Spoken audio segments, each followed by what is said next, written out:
Pandhita kaya wangsit pindha kuntang ngesep sarining tawang susu angin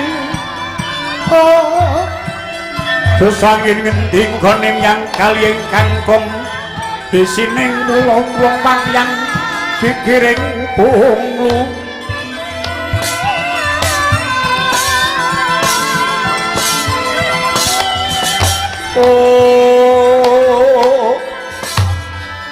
Kulon nami pasang kaliman tabe sinabeto ngiloduni dumawang tawang tuwang linepat ning tulah manu nggih.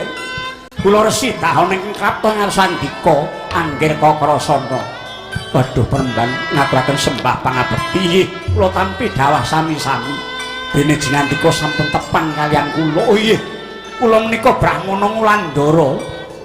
Naminipun Tirtagama ing pundi wonten toya kula sesuci. Kula ngertos panjenenganipun sugengipun wonten ing Kademangan Widara Kandhang anakipun Sang Demang Antyagapa Nyi Demang Sagopa. Nadyan dika nuwun sewu namung anak ing Ki Demang pandene sampun kondhang kaonang-onang. Naminipun Sang Kakrasana anggenipun remen tetulung dhateng sesamaning dumadi. Aduh ngaturaken panuwun Peremban. Lajeng keparingipun menapa dene kepareng merpeki? Kula pun Kakrasana Peremban. Oh, nggih. Sewu ing kalpatan kula nyuwun pangapunten mbok menawi ngridu anggenipun Maratapa. Ngumun gumun raos sing manah pun bapa dene wonten Mudha Tumaruna ingkang tansah teki-teki atetakon kados dene nyuwun dhateng pralampitaning alam menika menapa ingkang jinandika goleki nggih.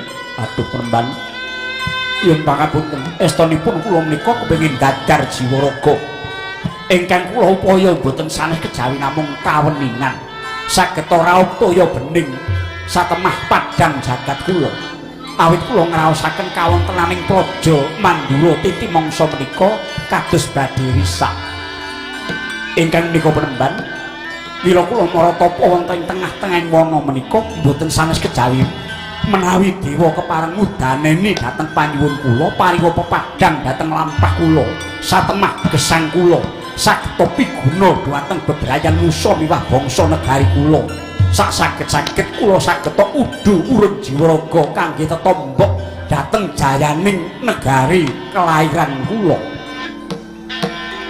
Rama dewaning sun ing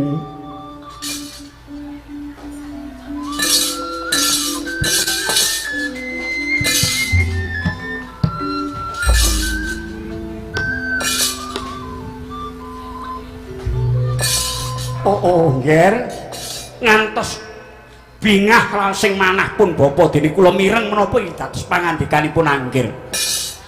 Sewu para Mudha Tumaruna mboten wonten setunggal ing kados ngandika Raden. Nggih.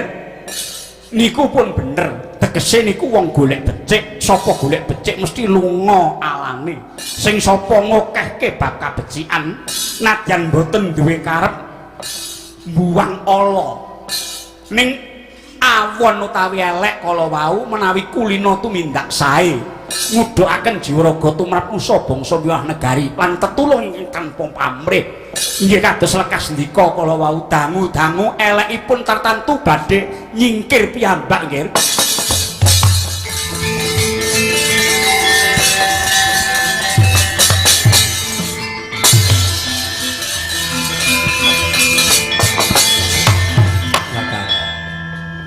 Sapa piyayi iki?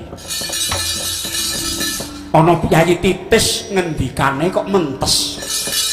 Penemban kula nderek ndika, Bunda.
Katanya ruwi kang tekane tanpa sangka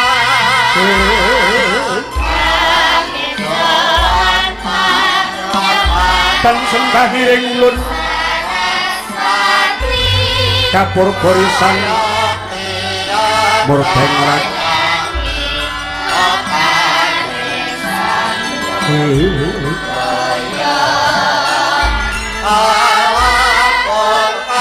sahanan ingkang tuwang kanang sihing tasih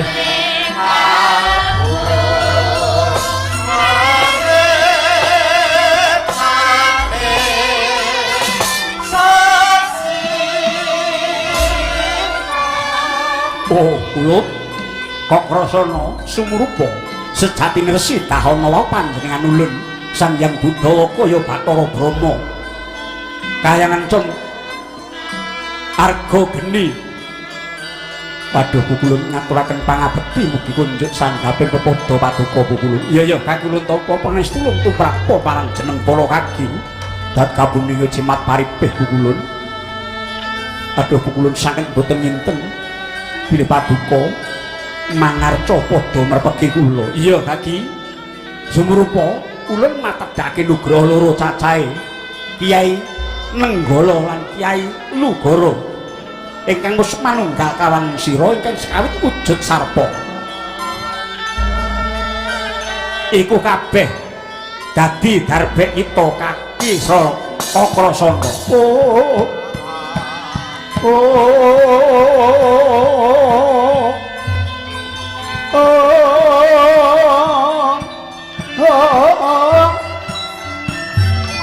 Mremangsuk narimeng kalbu tinekan den bawangi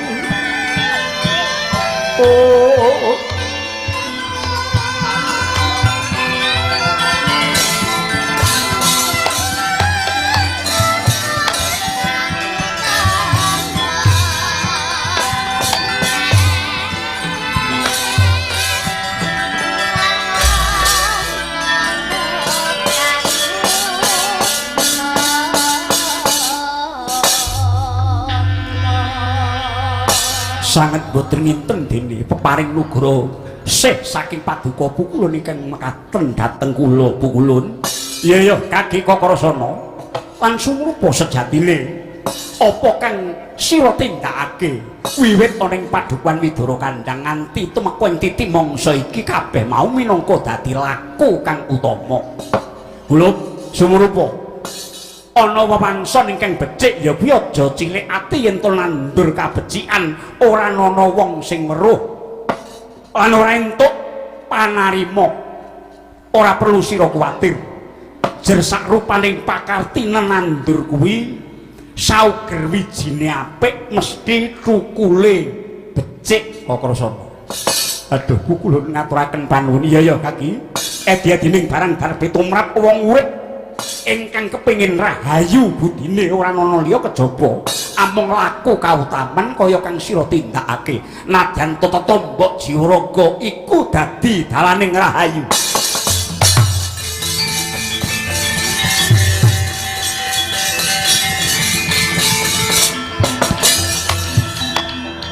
Ngaturaken panuwun Bukulun. Sawise mengkono sumrupa sejatine wis sartara lama adimu Sinarayana uga meguru marang swijining brahmana ingkang saknyatane Sang Hyang Bathara Wisnu ingkang Ejawantah lan manunggal lawan adimu Sinarayana. Mekaten Bukulun. Lajeng kenging menapa ing atasipun kula namung derajat aceplik persasat wong macu kiling balelongan nanging kenging menapa sanget cinaket kaliyan dewa. Ngerti yo sira sak sedulur Kakrasana, Narayana lan Lara Ireng iku dudu titah sak baene, dudu wong sak udon sak urupan nanging Atmaja Ratu Mandura Kaki Prabu Basudewa.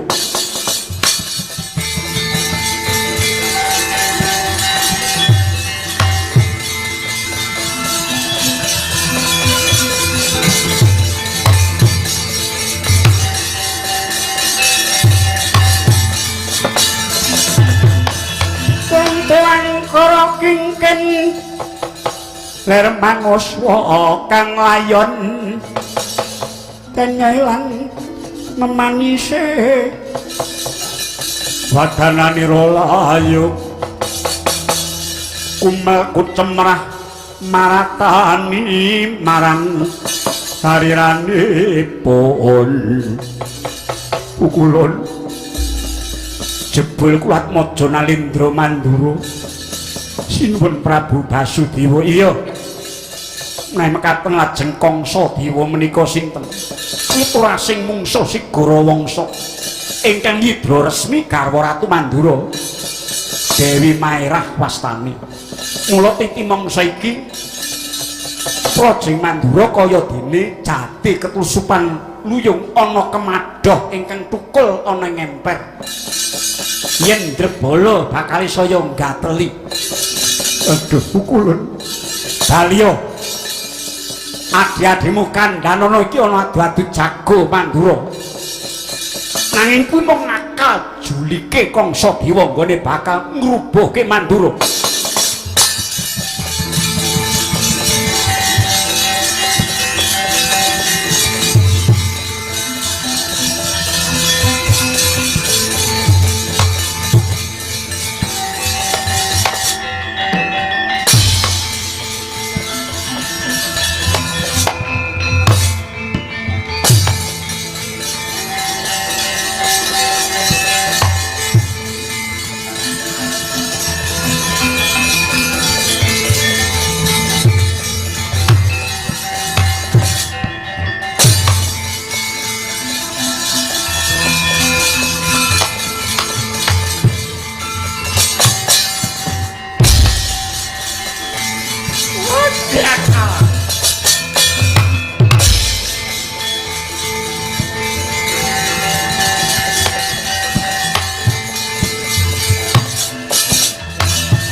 Kowe mau nibake gendam kemayan yang aku. Ya. Tujune aku ditambani karo wong sing jenenge Togok. Upama aku ora dilingke karo Togok, aku mesti dadi gendeng lenyeng selawase urip. Kowe kok duwe ilmu kaya ngono, entukmu sapa? Gurune kuwi lho sapa? Gurune ya awakku dhewe. Apa njaluk tak rangkul? Kowe gelem tak boyong ana? Wis saiki rasa nganggo ngono-ngono kuwi. Nek buta kok pameri ngono ki aku ya duwe ning omah. jimatku pirang-pirang kilo neng lemari boleh oh brengos macan putih aku yang duwe tali segarut aku yang duwe lulang kebulandoh pirang-pirangnya ayo jupu dolanan neng konku jupi oh ora sudi aku ora nganggo ceklan-cekel aku ya kur batin kuda batin apa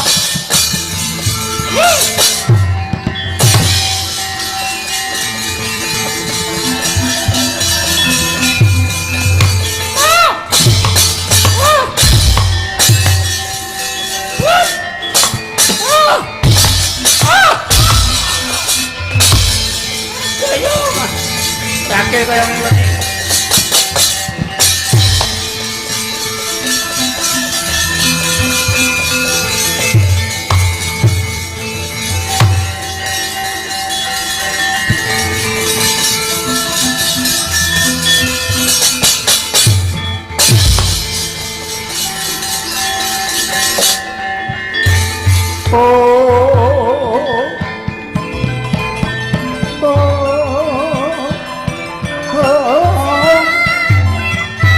Mulat moro sang Arjuna es bulira kamanusan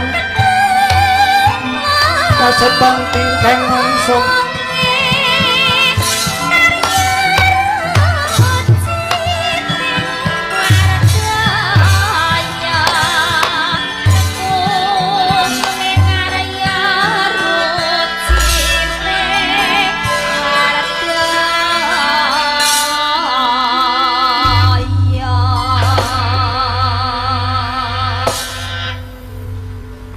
menika sinten wong ketemu wong urung tepung wit mau kok memandeng wae tobat nuwun sewu kula nate ngertos capet-capet batobat menapa inggih leres menawi ndika menika nami kula Permadi lah apa batobat Raden Permadi ya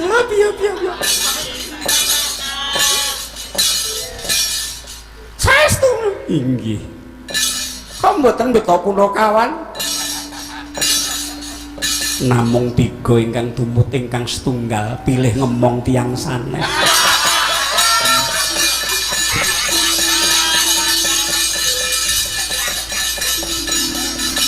batobat iki sejarah Mandura saiki bakal kecekel sapa to biyung iki Raden Permadi iki putrane Dewi Kunti karo Sang Pandhu Dewanata mongko Dewi Kunti kuwi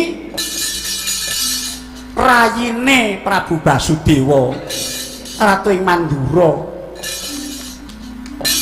lah kok ngono tegese piye wis iki ning aku ya kudu ora bisa mbuka wiwaraning wewadi iki sadurunge dewa padha ngeparengake lakon iki bisa gathuk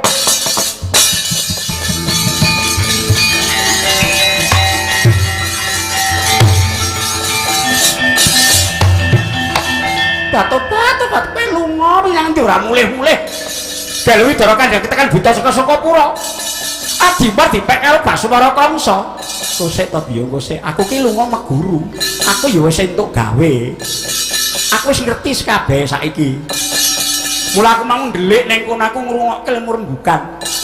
Iki Permadi to iki. Iki putrane Kanjeng Bibi Kunti Kalibrata. Batobat kowe ngerti ya? Ora susah mbok tutupi wadine aku wong telu. Kakek Kokrasana aku karo Lara Ireng iki putra Prabu Basudewa.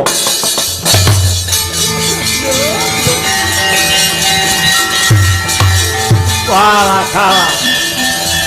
Oh.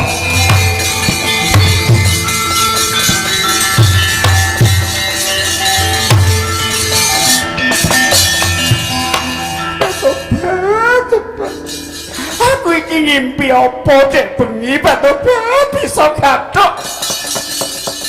Piye to? Iki piye? Sebab saiki wis binuka adimu kaya titip pamawase nggone Mekuru. Kowe bocah telu sejatine putrane Prabu Basudewa kowe mung dingengelake ning Bidara Kandang. Apuranen mbokmu sak suwene aku gedhekke kowe ya, Nak.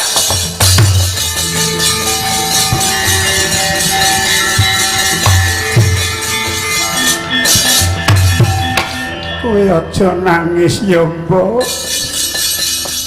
Aku bisa kaya ngene mergo mbok kula wentah. Aku nedha nrimo karo kowe, Biyung. Wah, sepira luputku aku di ngapura ya, Biyung. Umpama nek popo temangan simbok sakopi. Aku ora iso dadi bocah gedhe kaya ngene. Latihan saben esuk aku mung mbok lawuhi bakwan.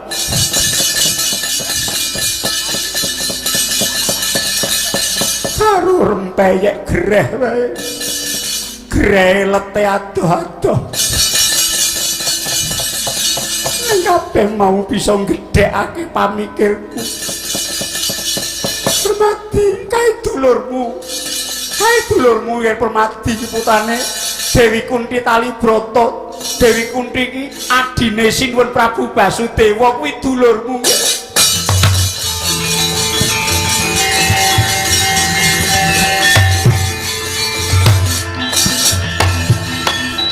Adikku dia adik wong Batak. Iki mau saka ngendi? Kula badhe atur sabiyantu dhateng Mandura. Awit Mandura sak mangke nedheng wonten salebeting bebaya. Aduh adikku dia. Ah, Permadi aku nedha nrimo, Dik. Nek dulur kok wiwit mau mung mandeng aku. Nek ngono kuwi jare nek cara desa lak dulur nak sanak. Matane kok mbok aja mata kok ngingetke aku tanpa kedhep. Wong ya ayu kok ora entuk diingetke. Kok metu ngono to? Gong, nyanyi apa lho? Lho wayahe metu. Mandura bakal lo geger gede. Aja nganti Mandura rubuh. Ayo kabeh nonton adu-adu jago.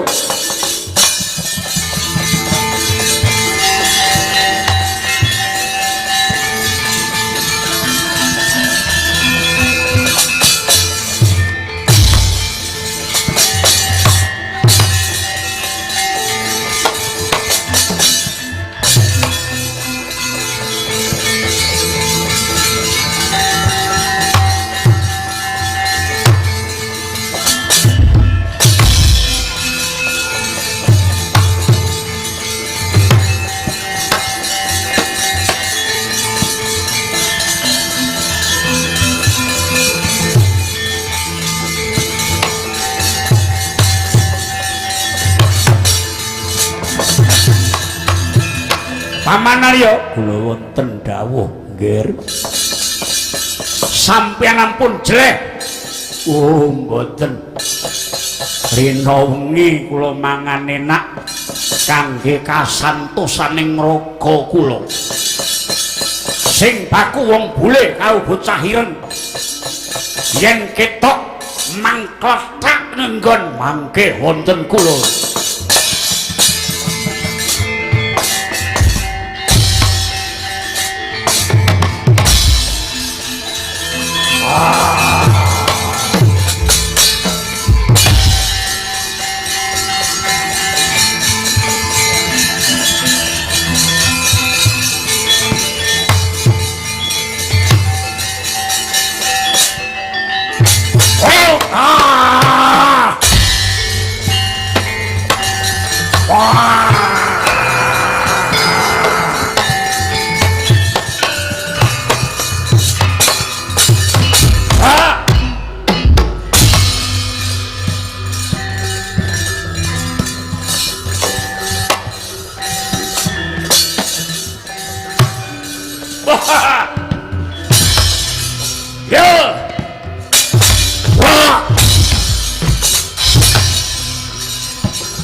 Ideal.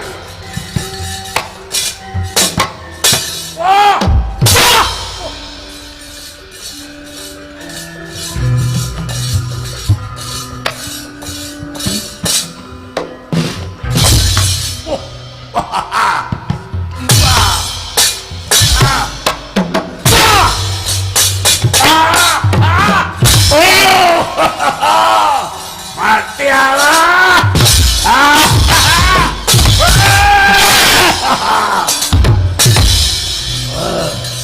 Wah.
Cempat lagi netap tukaya sini pijaja bana wingo-wingo kumet padon ning ati. Wah iblis lanang, wah pamanku mati tabrak alas kobong bongko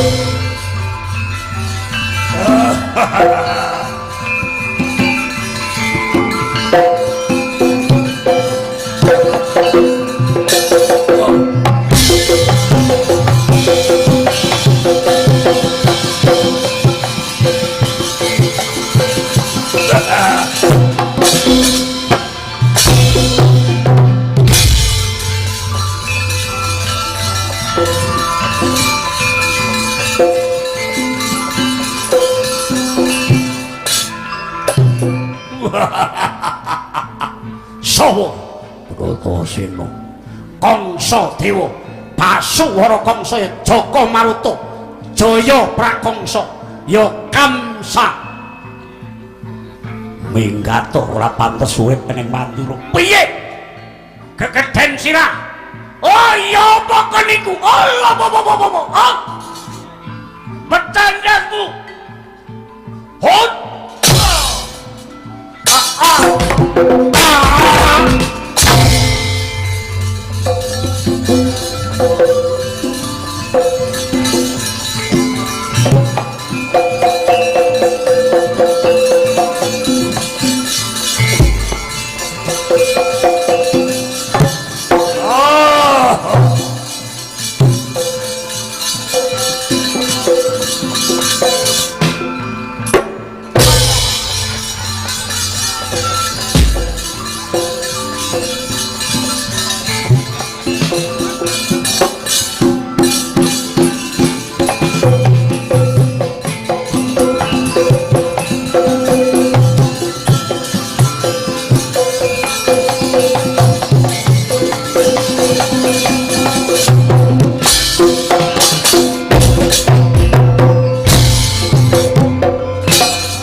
Gelut kok nek sing gaber kaya pokoke krungu iya benda-benda bar didukan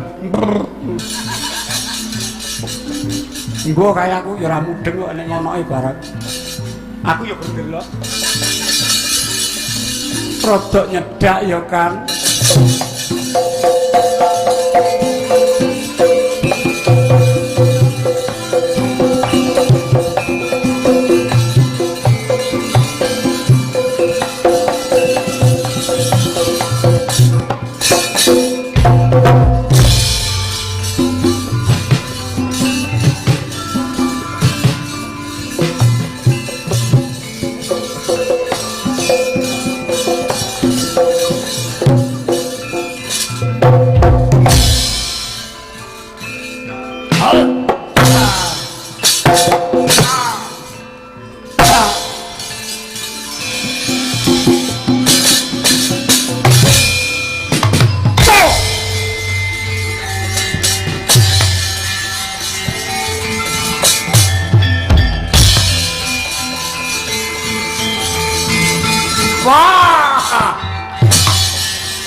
iki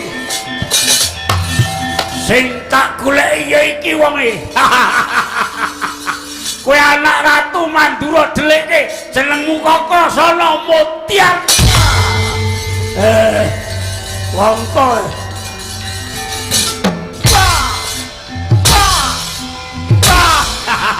ayo milio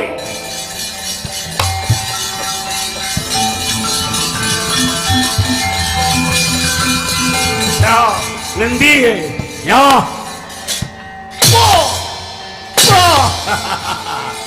iki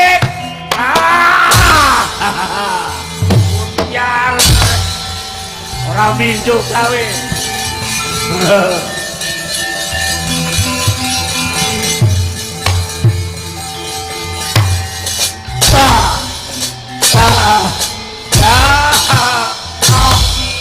ya lembut kowe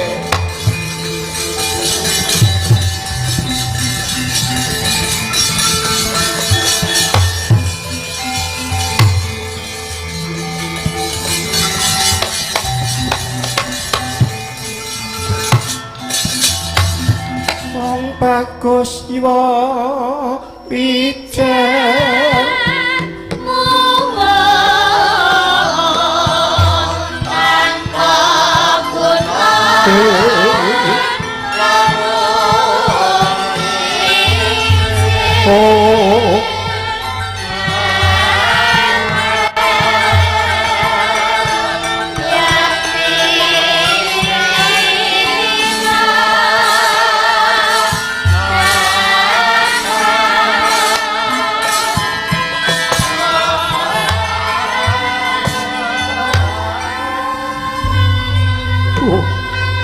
Kangsa Dewa yen pancen kowe arep ngukup Mandura Kukupen kowe lungguh dampar keprabon tak lilake praja saisine mung penjalukku aja mbok pateni anak-anakku kongko.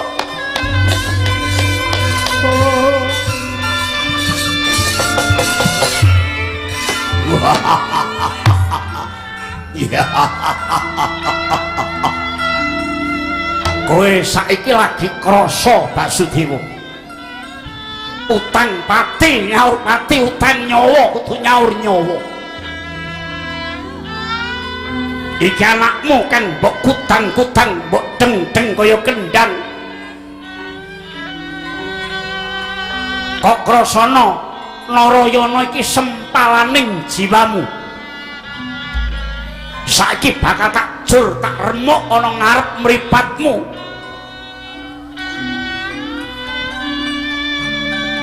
Ben kowe bisa ngrasake sepira ta remuking ati wong kang kelangan bapa kaya aku.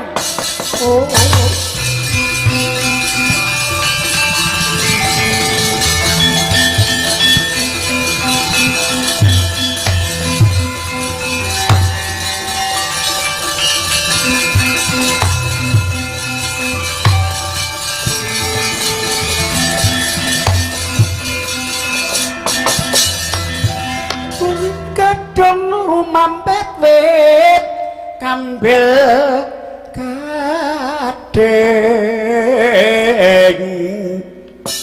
anak kenyang menyang sandang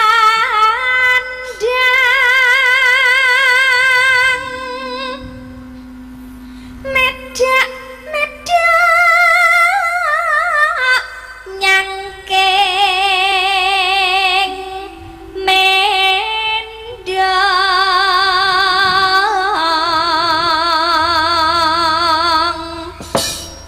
Kyai dudak ngombe gadung kapleset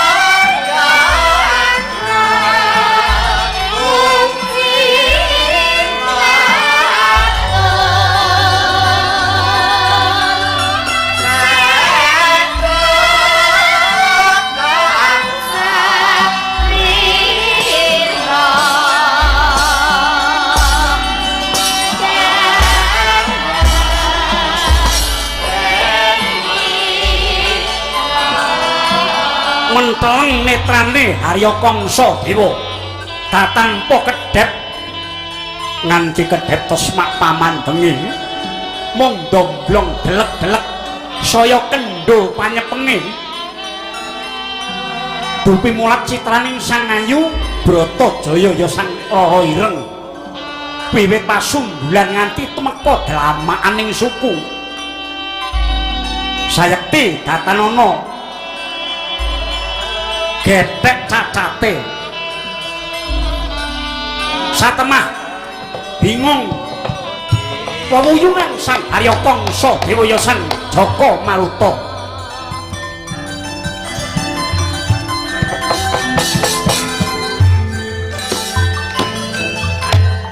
kocap kacarita risang kekalih dasar satriya prawiratama jayeng palagan Harya Krasana miwah Narayana sigra musus kang pusaka mijil senjata penenggala saking astane Sang Harya Krasana miwah senjata cakra Baskara saking astane Sang Narayana mumbul dupe wis pramati jatining paningal Sang Krasana wis bisa mesthekake lamun Kangsa Dewa teka pati sinartan swara kaya bledhek jumedhar kang pusaka kekalih hanempuh mestakaning Kangsa Dewa ambyar dadi awu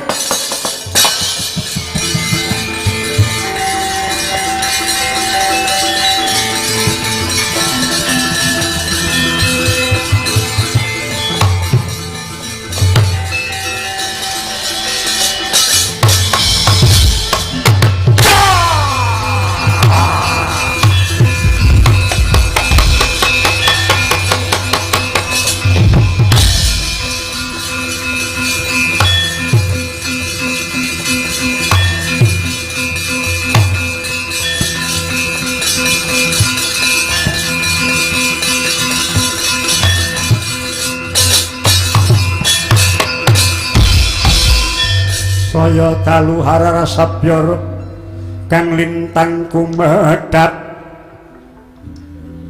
di sonya tengah wengi angin angin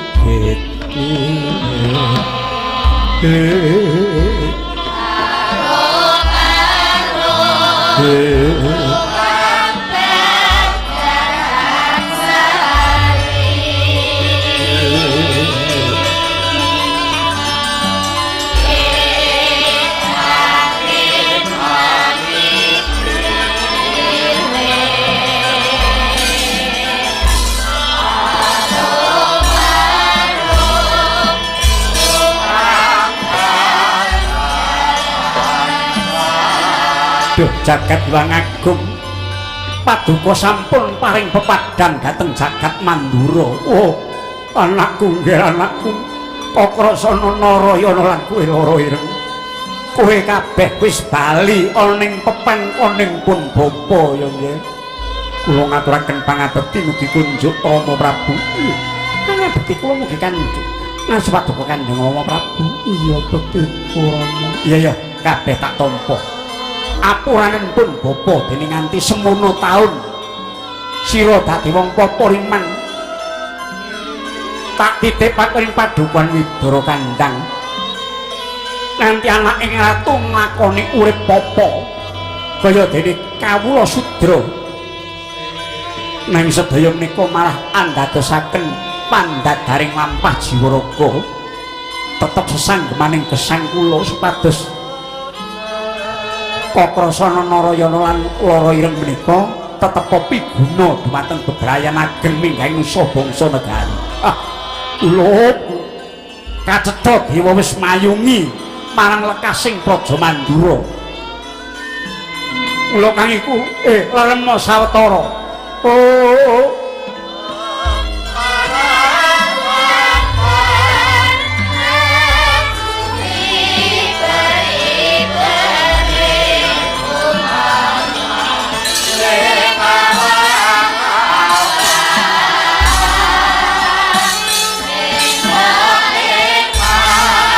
panjenengan ing tapa kadurangit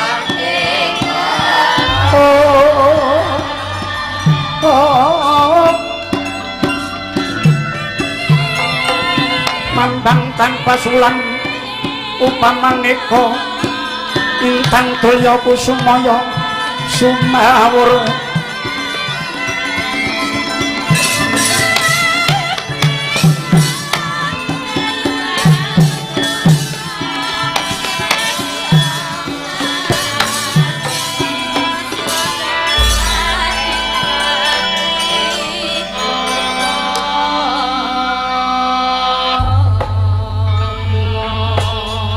Harya Prabu, kula wonten dawuh Koko Prabu kok semono pambiyaturing paman penemban marang aku dene anakku si Bratasena Permadi bisa melu madhangake Praja Mandura. Inggih Koko Prabu.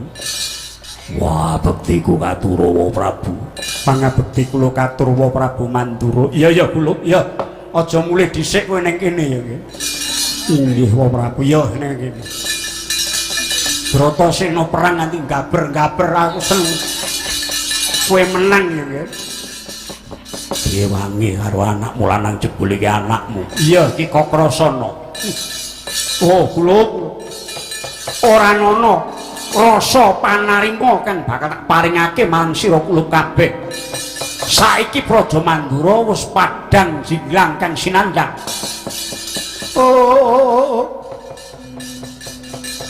mambek prawiratama tetungguling prasatriya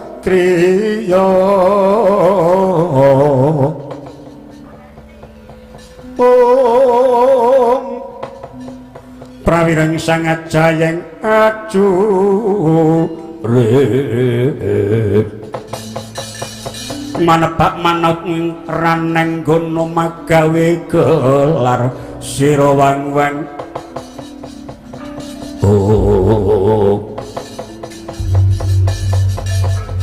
Iki arti kok nganti Kowe tak jak kembul bujana Mangandrawina. Muni nggih namung sendika ngestaken dawuh paduka Kanjeng Prabu Mandura. Kok krasana ayo nggir. Adi mula ring bakal tak pangku sak sore iki lan kabeh kula padha neksenana bojone iki ya nggih.